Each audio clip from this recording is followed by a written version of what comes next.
So this is Tom Nolan. He's been the Executive Director of Palm Springs Airport since 2007. International. International.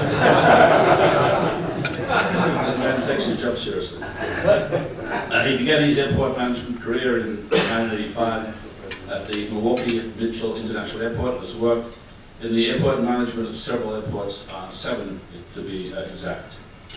He earned his accreditation from the American Association of Airport Executives in 1993. He's a licensed private pilot and possesses a bachelor's degree in business from Marquette University. Tom credits the diverse work experience he has gained from several airports over the last 3 decades.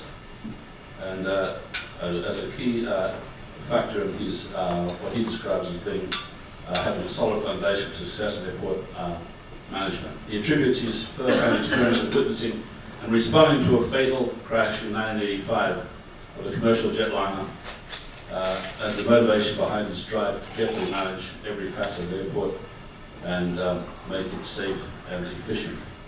He is a local guy, a resident of Palm Desert, and recently celebrated the 31st wedding anniversary of his high school sweetheart, and they have 5 grown children. So any man who can manage an airport and 5 kids is certainly welcome here. So, come on, Tom.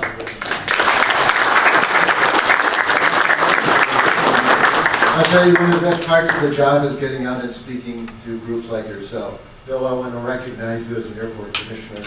Thank you very much. We're going to do one thing this morning that is long overdue. One of the things that doesn't happen in the aviation industry is recognition for pilots, for airport managers, for people that work behind the counters. So take your right hand, hold it up.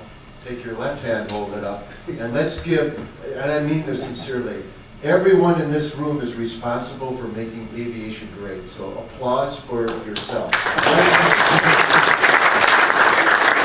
Every time, and everyone's a pilot here, I take it, but every time you flew, you somehow enhanced aviation. It's true. Whether it's a glider, whether it's an MD-80, I was talking to the captain over there. Every time you flew, you helped enhance aviation. Do you think the Wright brothers would have ever imagined that you'd be flying Airbus 380s with 600 people on board, over 1 million pounds? Do you think they ever imagined that? It truly is a miracle, and I thank the good Lord every day for what I do, but it is a miracle that we are flying the way we are. The world is what it is today because of aviation, right? Right. If you didn't have it, the world wouldn't be what it is today. From goods and services and everything. You asking questions already? Well, today's the anniversary of the Wright brothers. I tested you. You get a one-way ticket to Hawaii from Palm Springs International. But you're right. By the way, the jury's still out. Really, who was the one that flew the aircraft? Right? The jury's still out. There's some other theories on that, but the reality is it's such a tremendous. Even after 28 years, when I turn that corner down on Ramon Road, I'll be listening to the music with my arm out the window and having all kinds of fun in the car, just getting fired up. But when I see that sign that says Palm Springs International Airport, like he said, it all comes into focus. The awesome responsibility of being responsible for a multi-billion-dollar asset where at a moment somebody could get killed. Whether somebody, if the escalator stops and 15 people tumble and crack their head open, or if an airliner crashes. I was on duty. My first job I had in Milwaukee, I was at the end of the shift. My wife and I were so poor back then I think we had 2 or 3 kids at the time, I lose count. But I remember I took the old salad dressing jars and put milk in it and she'd make me cookies. So at the end of the shift, I work rotated shifts every 6 weeks, first, second shift in airport operations. And you would look out this panoramic view over the airfield, watching hundreds of aircraft depart a day. So it was at the end of my shift, I said, I'm going to pop open the salad dressing jar, have milk and cookies she made. I put my feet up on the counter, and this is the control center, not the air traffic control, but the airport operations. But so all the instrumentation is there, all the alarms, all the phones, and I put my feet up and I'm just watching the aircraft take off like I usually do. And sure enough, one lost an engine. You can see the puff of smoke. The glass on the control center is so thick you can't hear very well because we'd be deaf by now, but I could see the puff of smoke, the aircraft, the DC-9 rolled, and it was right into the ground, a fireball. So from that moment, I was right behind the aircraft rescue and firefighting. I pulled the alarms, called the local hospitals. The manager of the airport came in, grabbed me and by the shoulder and said, okay, we're going to the site. So I remember trying to get to, it was on the departure path of right off the end of the runway. So we got to the site and it was just quiet. The firefighting captain, who he and I used to lift weights and play racquetball, he was in his proximity gear, the silver gear that helps repel the heat of the fire. And I ran up to him and I said, well, Chief, where are all the people? He said, Tom, relax, there's no people here. There's no, it was, when it hit the earth, it dug a hole 15 feet deep. But I can still remember, as gruesome as it is, I can still smell the flesh, and I can still remember that site. No site didn't bother me. I quite frankly found it very interesting, aside from the mourning of the loss. But it put into perspective how difficult and challenging my job is to ensure that doesn't occur at the airport. Now that particular incident, one of the fan blades fractured and shrapnel went through and hit one of the control mechanisms and he lost control. But at an airport, we own and operate the airport. We own and operate it, and therefore I'm responsible for everything there. Everything on 940 acres, from maintaining 12.5 million square feet of pavement, to the lights, to all the buildings, to the police, the security, the maintenance, the operations, except the FAA and the TSA are federal entities that lease space to carry out their function. Jurisdictionally, we own and operate the airport. When that aircraft is taxiing out to the runway, we own it, basically. We own it. But the minute it takes off, the airspace is owned by the federal government. Now, screening is something relatively new because of the evolution of terrorism, and since 9/11, screening is another government function. With 9/11, the federal government reacted and hired 43,000 TSA workers.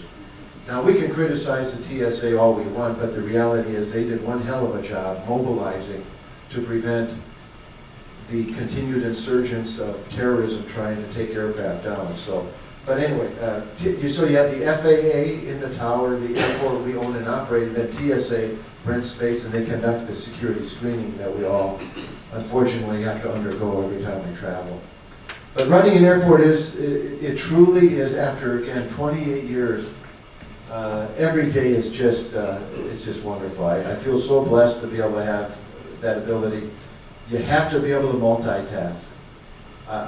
I know about different industries, but what you see in one day, I could be doing literally 5 to 6 things at one time. You cannot focus on anything for a long period of time because so many things are occurring.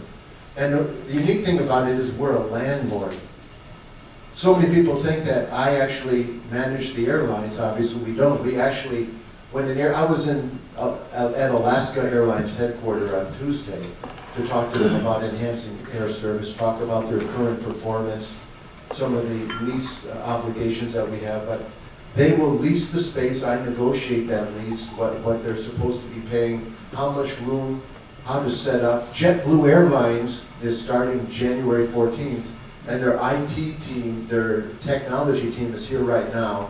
In fact, I had to call the code department because they need to get a permit to put in a little room, 4x4 cage to house the computer equipment, so that when you go up to the ticket counter and it ties into their nationwide system.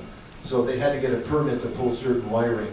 So I had to call the code department to make that happen. But I just replaced the escalator. That just orchestrating replacement of an escalator and keeping an airport functioning is quite a challenge. This summer, many of you don't know it, but I spent $12 million, 90% of that was federal funding, to rehabilitate the runway, the 10,000-foot runway. Now, those of you that flew out of the airports this summer, maybe you did notice it, maybe you didn't. You did. Okay, you saw all the equipment and that out there, but there was no disruption to any flights. Now try to pull that one off, because the other runway is only 5,000 feet long.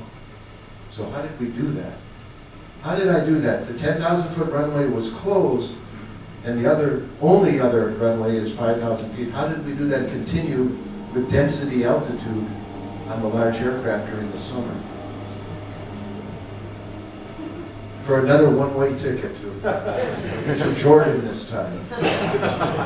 He said taxiway. Well, there's a parallel taxiway full length to the 10,000-foot runway, and whoever built that 15 years ago, taxiways are typically 75 feet wide. They built it 100 feet wide.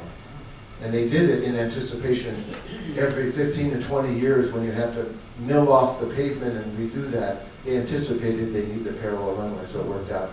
But that took months of orchestration because you had to transfer from the normal runway to that temporary runway all of the approach procedures. And the FAA is not, it's a quite complicated process to get them to move it over a couple hundred feet with quite a program. And then the summer before that, I redid all the apron around the turbine. We have two concourses there, the main one where we have passenger boarding bridges and the smaller aircraft go to the regional concourse. Did all the pavement. That was another $12 million all the way around it. So both runway pavements are fine, and the apron is fine for 15 to 20 years.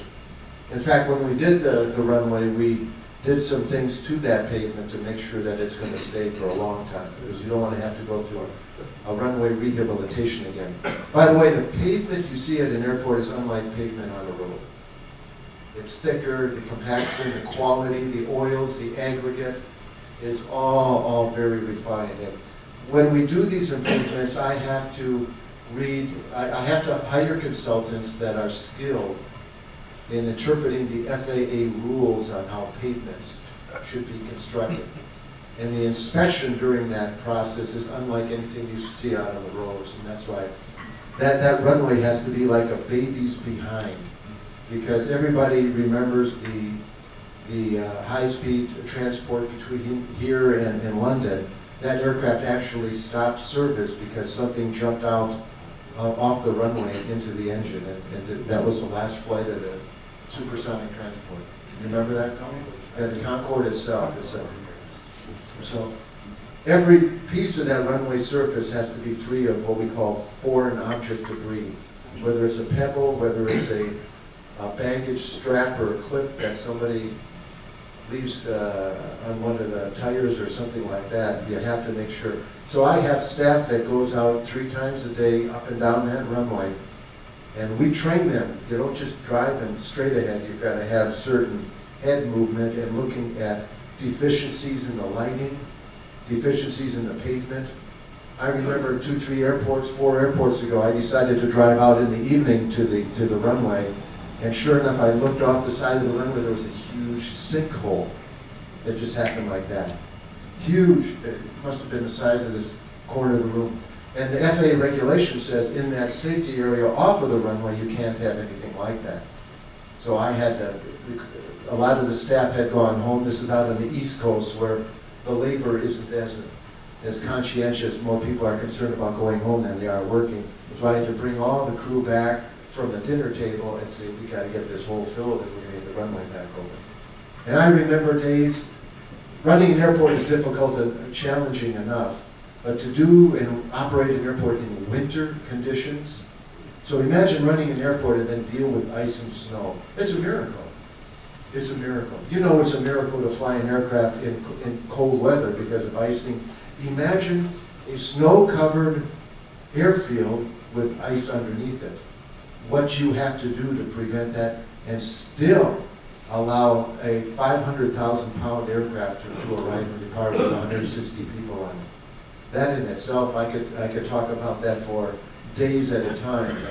But, most of my experience, as a matter of fact, are at airports with winter conditions. So this is truly a blessing here to be able to not have to deal with that. Now there's one unique thing about PSP Airport here. When you're taxiing out, what do you notice is different than any other airport? For another one-way ticket this time to, we'll think of a Greenland maybe, something like that. Pardon me? You're on the commission. He said no grass. Right? Did you ever notice that? It's rock. It's crushed rock. It's the first airport in the country that had approval to put rock in all of its safety areas. mention that? And one of the reasons, and I wasn't here at the time they did it, but it's because the sand would accumulate out in the runway, the winds, right? You always, when you build an airport, you want to configure the runway in accordance with where the wind's coming from the most. In fact, when they do that, they go to the National Weather Service and say, give us the data from the last 30 years. It's called the wind rolls. And they'll lay out and they'll put the runway on the configuration that has the most winds coming right down the pipe. So, but the point is, at PSP Airport, the sand used to build up so much. Sand is not good for aircraft engines. So, and there's another big threat with airports, and that's managing wildlife. Do you ever think of that? A rodent.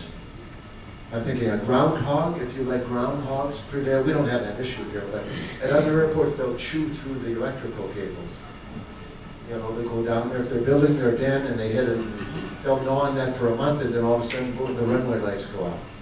And then you gotta go out there and try to trace where it's a nightmare. So, yeah, you don't want the rodents. Deer are a big threat. Coyotes periodically do show up here, even though we put in new fencing and that.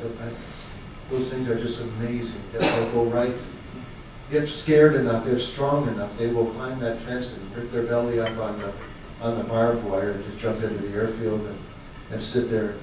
They're very smart though. They stay away from the runway. They don't want to take on an Airbus 320 or a 737-800. So wildlife is very key. Another form of wildlife that is not conducive to flights are birds. I've never managed an airport right on the ocean. Seagulls, that's a tough one. That's a tough one. And God forbid, in California, if you heard a birdie. It is a weird state in that respect. Back in the Midwest, we saw a deer out on that runway, out of the airfield. You didn't say, Bambi, come here, this is what they, you had the local meat market come up after we removed it from the runway, the utilization. But here in California, my gosh, God forbid. The good news is we don't have that type of wildlife to worry about. But every now and then, you see a stupid bird want to come out on the hot pavement and sit there until you can see their feet start to smoke, and then they decide they want to jump out of there. But I'll tell you, it's truly an amazing experience. Real quickly, how much time did I have, by the way? About how much? Half an hour. I'm going to the podium here. I need a rest. Well, let's talk about planning and what goes through my mind when we're looking at planning an airport. In my last 8 years here, the airport's undergone its most aggressive capital improvement program in its history. And let me take it way back. When I first arrived, one of the first things was the rehabilitation of the secondary, the smaller runway. Had to do that. The useful life was up. In fact, I remember the call to the FAA, and I said, okay, the secondary runway needs to be done. We need about $8 or $9 million. They said, well, how old is it? I said, it's about 14 years old. And they said, well, we expected 16 to 17 years out of that pavement. And this is serious business. Apparently, in fairness to Al Smoot, who worked with Al, for some reason the maintenance program for the pavements wasn't very good, and the FAA said, well, I don't think we want to fund it. You should have been maintaining that better. Should have gotten a couple more years out of it. So I had to make the pledge to them at that time to put in place a more aggressive maintenance program to maintain the pavement. And I said, okay, I understand. I'm the new guy on the block.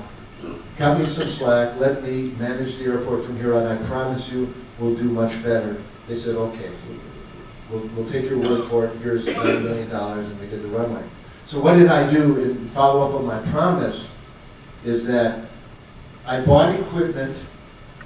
I think the mistake that was made was they relied on contractors when money was available to come out and do the crack sealing. Crack sealing is very important with pavement. And that's the biggest mistake cities make, is when you're driving down the road and you see all these cracks. What happens is when you have a crack in pavement, whenever it rains, and it does rain here, but in other cities as well, that water percolates through that crack and gets into the subbase and erodes that. So water's got to go somewhere, so it goes down through the crack, if you have a driveway with a crack, get it fixed. And it takes years, but it forms a void underneath there, and then the pavement on top. There's nothing supporting the pavement, and it eventually fails. That's how you get potholes and that. So cracks are a no-no. So what had happened at PSP Airport for years was, well, when there's money from the FAA, then we'll do the maintenance. So the cracks that did form were waited for money to come rather than when the cracks form, you seal it up. Now we do get rain a couple times a year, so any moisture, especially with sandy bases, is going to be unhealthy.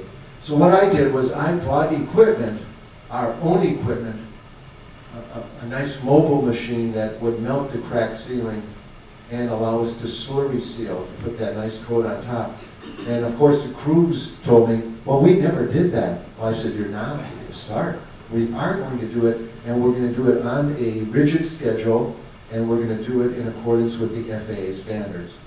Now, you people probably don't really care, that's not real sexy, but the reality is with 12.5 million square feet of pavement, if you don't manage the pavement, it's going to cost you millions to replace prematurely, like that one runway.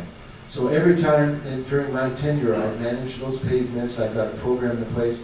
The useful life of those pavements will now go 15 to 20 years and save tens of millions of dollars. It'll extend the useful life. So that was done when I first got on board, and then we looked at the terminal building.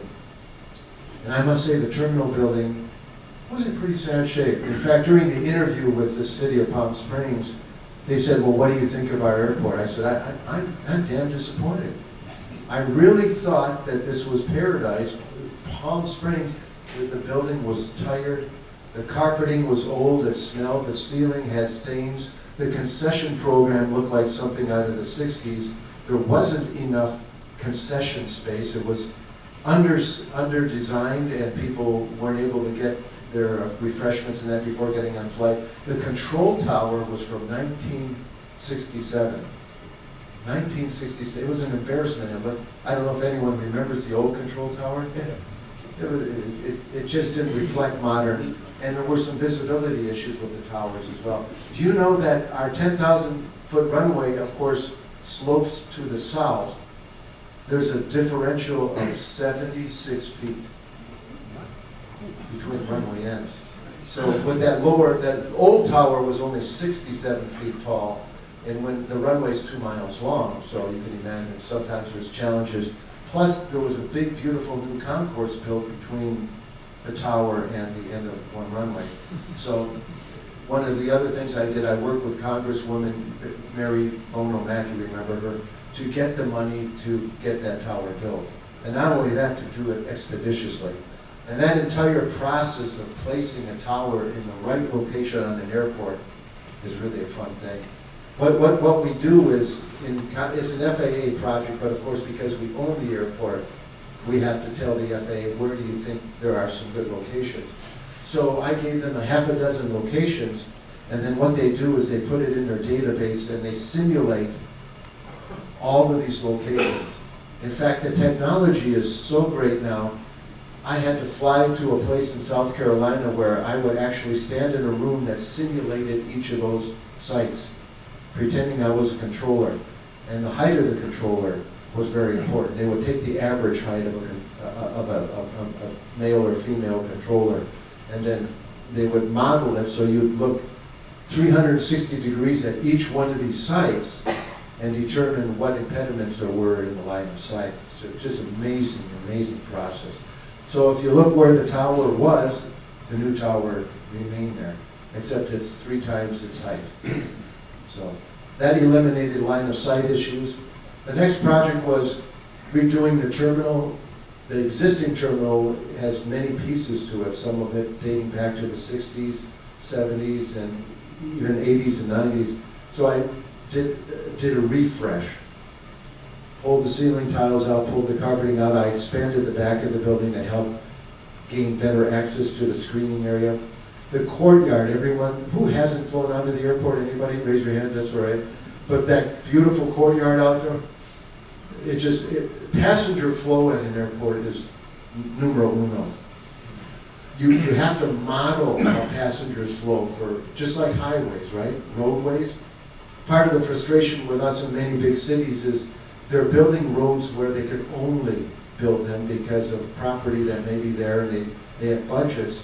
But good urban planning says, plan for, when you're starting a city that is growing, plan for roadways 20 years down the way. And cities don't always do a real good job. This area does a pretty good job, but it needs to maybe even think a little more, because in 15, 20 years from now, when the population nearly doubles, Highway 111, is it going to have to be 4 or 5 lanes? And even Cook Street, is that going to be a main artery going down into Palm? It will be. But getting back to airports, passenger flow, how passengers flow through a terminal is key. And it's quite frankly, I think that's more challenging than maintaining 12.5 million square feet of pavement. Because I have old buildings, and then there are new buildings, and then there's other dynamics in that flow. And we've got to figure out the best way to make it flow so people are going to expeditiously check into their ticket counter, get through security, and then get to the gate with having access to good concessions, right? We're an airport on this side of the United States on the West Coast, so we're a spoke airport feeding many other hubs. And we typically have to travel longer distance, as opposed to being in the middle of the country. You don't have as many distances. We have direct flights to New York City, so that's a long flight. So my point is, it's important for people to get concessions, because a lot of people don't like to rely on airline concessions, and they like to pick up that sandwich, they like to pick up that yogurt drink or whatever, or the magazine. That's very important. And that revenue, by the way, is what pays to maintain the pavement, and to pay the electricity, and to pay the insurance. I'll get into that in just a minute. So passenger flow is very important. The number one, there's 2 areas at the airport that are going to need attention in the next 2 to 5 years. I'm starting to plan for them now. And we had a meeting yesterday to discuss this a little bit, Bill, is the ticketing area. When they built that back in the 70s, they built it for the amount of aircraft that they had at the time, and the depth from the front door to the ticketing counter is insufficient. At peak time, if you go into the airport, the lines are pushing all the way out toward that front wall. In fact, at certain peak times, I have to have staff go down there and say, ma'am, could you please pull the luggage out of the way? It's amazing how people, when they're at an airport, a lot just think about their own process, but they don't pay attention to the fact that they're blocking a key lane. So what we need to do is gut that entire ticketing area and remodel the space in a fashion to gain about 15 to 20 feet in that queuing space, right? So that's going to be underway. In fact, I met with the FAA yesterday to talk about a grant to begin the design process on that. And that would have to be phased, obviously, to keep the airport operational, just like the runway was, in a fashion that doesn't impede the process. Second big constraint right now is the baggage claim area. Desert Willow is, in my opinion, one of the finest public municipal golf courses in the country. I've been all over. I am a golfer. How many here are golfers? How many here who are golfers haven't golfed here? You smell the roses. It's unbelievable. It's unbelievable. And I golfed in most here, but it's finest in the country. And my point is, our passengers, by the way, for another one-way ticket, who could name how many passengers flying in and out of PSP Airport this year? Don't say anything. And I'm not even sure you remember, do you? Want to take a guess? 4 million? Well, the population of the Coachella Valley is what? 450,000, and it swells to about 620,000. But there are going to be 2 million people out of this small area. And that's not a very big population, about 2 million people. But do you know that we are one of the highest ratios of golf bags to passengers? It is. It's a golf mecca. I think the area has barely tapped its potential. It's one of the finest golf destinations in the world. per capita, I don't think there's another place that has as many golf courses. And when you got golf courses like this, from the municipal side, it's amazing. But that does pose, all those golf bags poses a challenge, right? It's not your normal bag. So the TSA's behind that wall, behind the ticket counter. Give me a flag when I've got 5 minutes left. And the TSA, we've got 10 minutes for questions, probably be better. But the TSA has to go through that golf bag, unfortunately, because of the terrorist threat. They've got to go through the golf bag. So be careful what you put in the golf bag, all right? A lot of people will stuff everything from underwear to oranges to wine in that bag, which is fine. But that has to actually be opened up. I'm working with the TSA. We're finally getting equipment where we can put the golf bag on it, and it goes inside and it's x-rayed and everything. So don't put anything that's sensitive to x-ray, but no, it's very little. But that raises a big challenge in handling those bags and getting them to the aircraft efficiently and getting them screened. So we're doing things behind the house in order to address that. Over in the bag claim area, those golf bags, when they get on that carousel though is probably about 15, 20 years old, time to replace it. In fact, what I'm going to be looking at is the carousel comes out of the wall and does a U and it's flat. I'm going to look at those ovals where it's an oval in the middle of the room and you don't have to lean over as much. The ones that are oval are slanted at about 45 degrees. So that when you're retrieving the bag, you don't have to pull the disc out or anything like that. Little things that make a difference. The car rentals have to be moved just outside the building. I've got $12 million that have been saved up over the years. Every time you rent a car rental, we charge $10 per transaction. And that money's accumulated $12 million, and that'll pay for those improvements to move the car rentals out and then make better utilization of that space. With the counters gone, the people move out of the building, and then you've got these big carousels to make it even more convenient. Because during peak time, it gets very busy there. Couple other things that have to happen, the car rentals as well. We're going to have to go vertical for parking. 200,000 vehicles are rented each year. 200,000 car rentals. 70% of that 2 million passengers originates in other cities. Most airports, it's about 50-50. 50% of the traffic are residents flying out and coming back. But because we're a world-renowned tourist destination, 70% of the people are originating in other cities. Interesting fact. But that creates dynamics that not many airports see. And by the way, you know what happens in the valley? You know what this is? Ebbs and flows. Right? That's when summer hits, things tend to go down. And the manager here is shaking his head. It's tough to manage.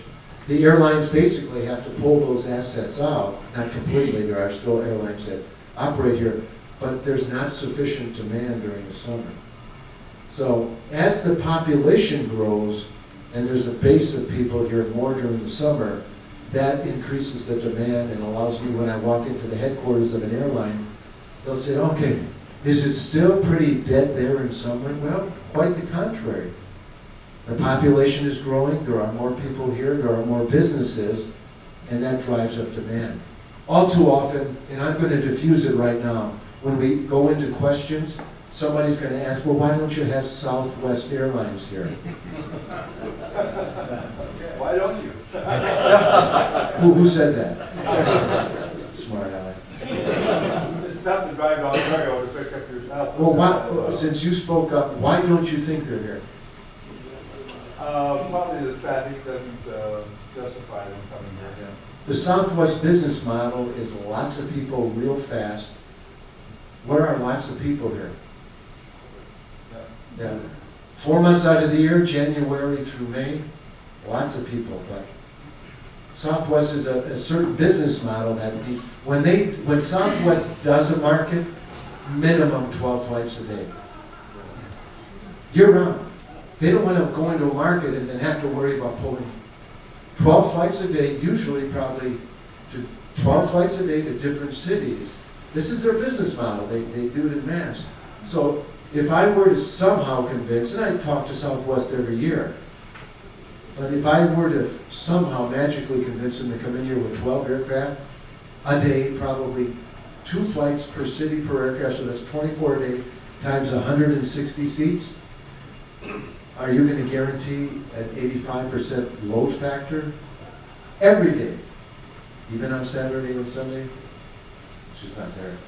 So the business model for an airliner is they've only got so many assets, and these assets are $60 million a piece. They will put them in the cities that are going to have the largest return on investment. Common sense. It's like anything in the business world.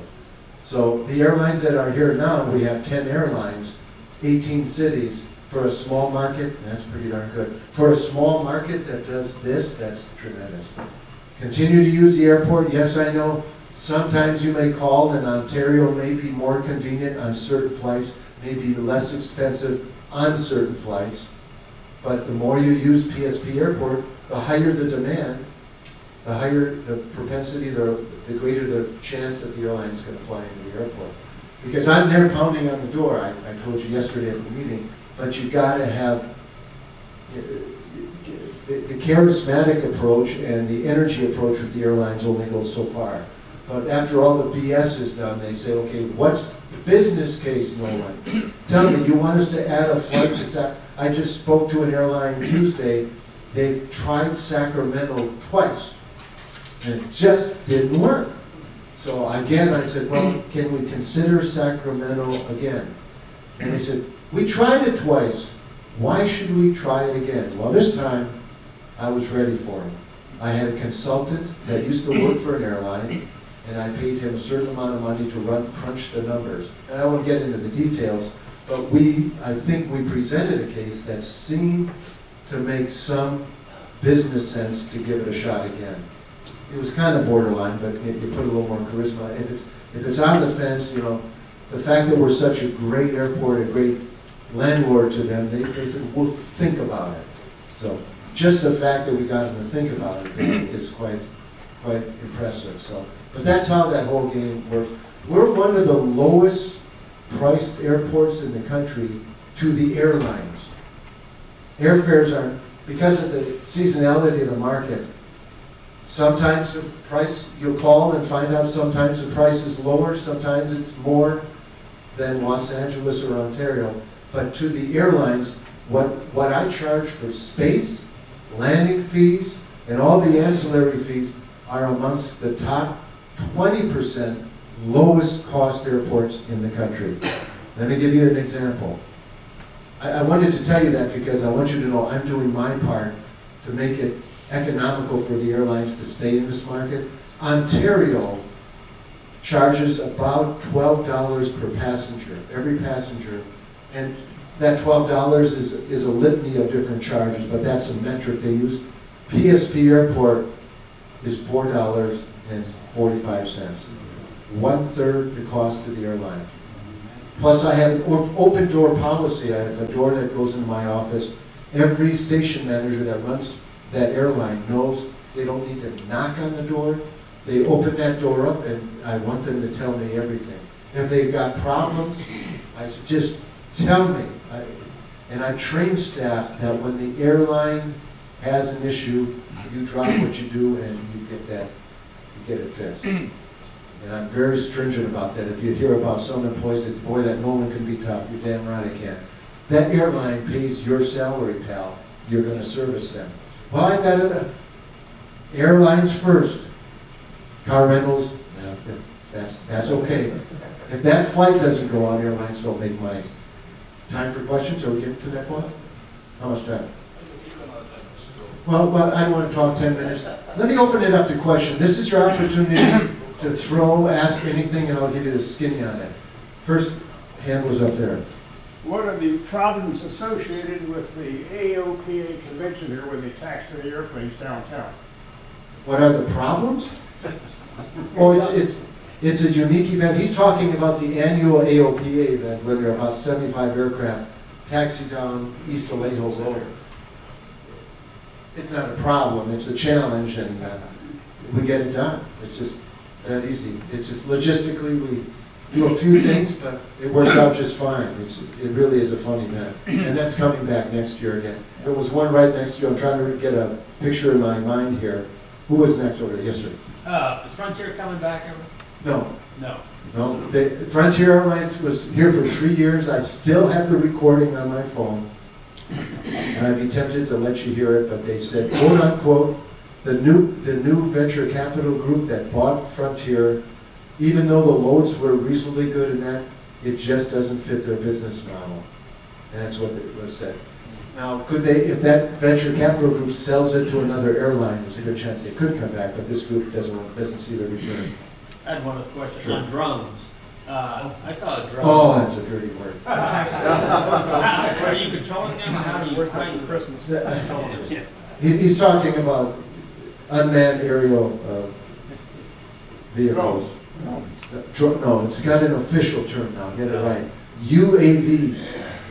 It's amazing how the FAA turns things into bigger than what they are, but no, it's unmanned aerial equipment, so.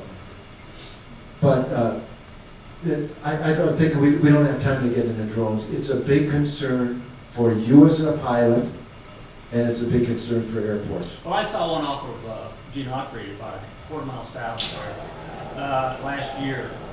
And, you know, I was right off the end of the runway, I thought, probably a quarter mile and a half. So if you're wondering if I approve that, no. No, I mean, should I call somebody? Who would I call? Hey. Oh, you're leaning on the button. Look at him, he doesn't know. What? You're under arrest, sir. You have the right to remain silent. Where's the manager? He stepped out, he didn't know what happened. But no, let's not get into drones. I'll tell you, it's scary. This Christmas, we're anticipating 1 million to be sold. FAA's really scrambling to get the right legislation out there. And I'll tell you, it is weird. Yes, sir. Anyone? What about the complaints about the military aircraft landing, taking off? Does that go away, or is it still an active problem? You're not complaining, are you? I love it. That's Well, you better not, because we'd usher you out right now. Listen, nothing is better than seeing the sound of freedom. And there are just some people that do live near the airport. It can be quite an impact, sound-wise, so. It's always there, and it'll always be there. It won't be as profound as a couple of years back, hopefully not, but there are people concerned. By the way, there was an F-35. The F-35 is top secret. You don't know this, but over the weekend, one had some mechanical issues and had to sneak into the airport. And you couldn't take photos, a way to sneak it into a hangar and let it get repaired. So please don't remember that. Any comments about the pilot shortage, regional airlines, and Skyway? I don't know what's worse, the drones or the pilot shortage. Serious stuff. Young man, if you take your hat off, I'll give you some good advice. There you go. That's the first good advice. Never wear a hat indoors. But I applaud. Are you going to be looking at being a pilot? Yes, sir. Congratulations. Are you listening to what we're saying? Yes, sir. You've got a great career ahead of you. You need to mobilize your friends. Every one of you that's a grandfather or father, you need to buy for Christmas your grandchildren or your children a certificate to go up in a plane. There's a serious shortage of pilots. Serious. Very, very serious. I don't have time to talk about it, but it's going to affect service at every airport in the country. The airline I met with on Tuesday said it's extremely serious. It's limiting their ability to put the small regional aircraft. So continue full steam ahead. Congratulations. And it's a great career despite. Can you make more money working for General Electric as wearing a suit? Probably can, but you won't get anywhere near the satisfaction, right? Yes, sir. So everyone has to do it. You have a role to get people mobilized, get these young people to realize, don't get into the work ethic of young people, but get them, and the only way you're going to get them interested is get them up in that aircraft, right? Do you have grandchildren?